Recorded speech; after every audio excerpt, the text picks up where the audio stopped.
સુરતથી એક મહત્વના સમાચાર સામે આવી રહ્યા છે, જેમાં સુરતમાં નકલી આરસી બુક બનાવતા ઝડપાયા છે, જેમાં 2 વોન્ટેડ આરોપીઓની પોલીસ દ્વારા ધરપકડ કરવામાં આવી છે।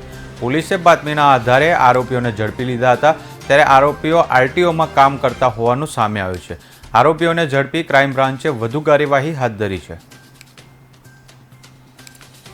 ડીસીપી પોલીસ સ્ટેશનમાં આરસી બુક નકલી આરસી બુક બનાવવાનો એક ગુનો દાખલ કરવામાં આવેલ ખાનગી બાતમીના આધાર પર, જેમાં ચાર્જશીટ પણ થઈ ચૂકેલ છે। જેના 2 આરોપી વોન્ટેડ આરોપીઓ નિમેશ ગાંધી અને હેમંતભાઈ બાબુભાઈ પટેલ 2 આરોપીઓ વોન્ટેડ હતા, જે ખાનગી બાતમીના આધાર પર બંને આરોપીઓને ક્રાઇમ બ્રાન્ચે ઝડપી લીધેલ છે। જેમાં નિમેશ ગાંધી જે આરોપી છે એના વિરુદ્ધમાં અગાઉ વડાના પોલીસ સ્ટેશનમાં એક ગુનો દાખલ કરવામાં આવેલ।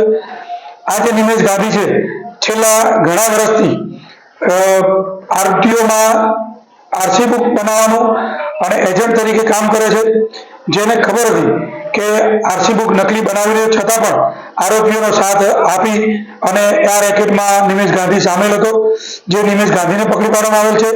બીજો જે આરોપી હેમંતભાઈ પટેલ છે, હેમંતભાઈ પટેલ જે મુખ્ય આરોપી હતો નિલેશ, એનો સગો ભાઈ છે અને આ પણ છેલ્લા 25 વર્ષથી આરટીઓ એજન્ટ તરીકે કામ કરે છે। એને પણ પોતાને ખબર હતી કે આ નકલી આરસી બુક બનાવીએ, છતાં પણ એને આ ગેમમાં સાથ આપી અને ગુનો આચર્યો છે। બંને આરોપીને પકડી અને 3 દિવસના રિમાન્ડ મેળવેલ છે અને આગળની તપાસની તજવીજ ચાલુ છે।